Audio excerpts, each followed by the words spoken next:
पूरी पानी पूरी आइए आइए आइए 5 का 2 10 का 5 खाइए खाइए मन को बहलाइए खट्टा मीठा आइए आइए जल्दी आइए। माँ गायत्री रिकॉर्डिंग स्टूडियो।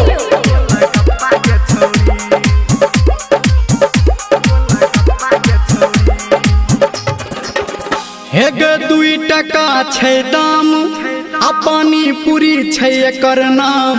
आना ताजा ताजा खा ले गोलगप्पा गे छौरी आना ताजा ताजा खा ले गोलगप्पा गे छौरी गोलगप्पा गे छौरी गोलगप्पा गे छौरी गोलगप्पा गे छौरी गोलगप्पा गे छौरी आना ताजा ताजा खा ले गोलगप्पा गे छौरी आना ताजा ताजा खा ले गोलगप्पा गे छौरी आना ताजा ताजा खा ले गोलगप्पा गे छौरी।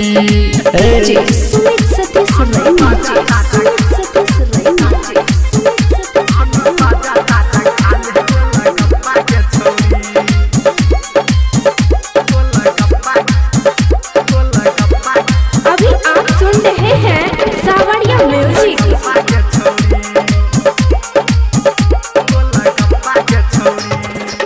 हेगे कने के तीखा कने के मीठा देख ले न चीख के आ पैसा नहीं देबही अखन तो हम राख लेबो गे लिख के।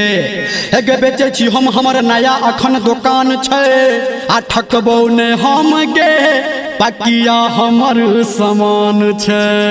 हेगे आई नगद कल उधार आ कोड नहीं सोच विचार आन खा ले ताजा ताजा गोलगप्पा गे छौरी आन खा ले ताजा ताजा गोलगप्पा गे छौरी गोलगप्पा गे छौरी गोलगप्पा गे छौरी गोलगप्पा गे छौरी गोलगप्पा गे छौरी आन खा ले ताजा ताजा गोलगप्पा गे छौरी आन खा ले ताजा ताजा गोलगप्पा गे छौरी।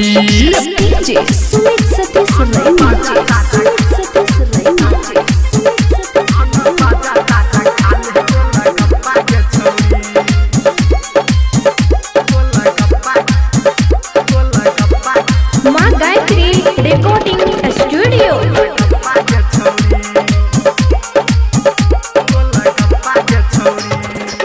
हेगे धले कटोरा कहै छी तोरा दै छियो हम भर के आ पानी के संगे संगे इमली के रस गे घोर के। हेगे संगे पुदीना संगे लेबिना दुनू के मिक्स छै आ कहो धर्मेंद्र खा लेना कनिया नहीं रिक्स छै।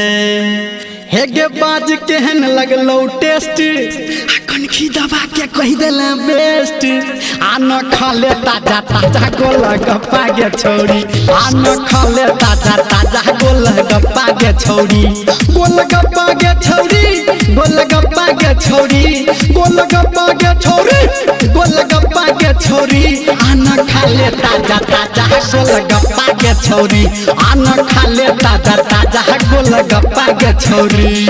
है रुकना।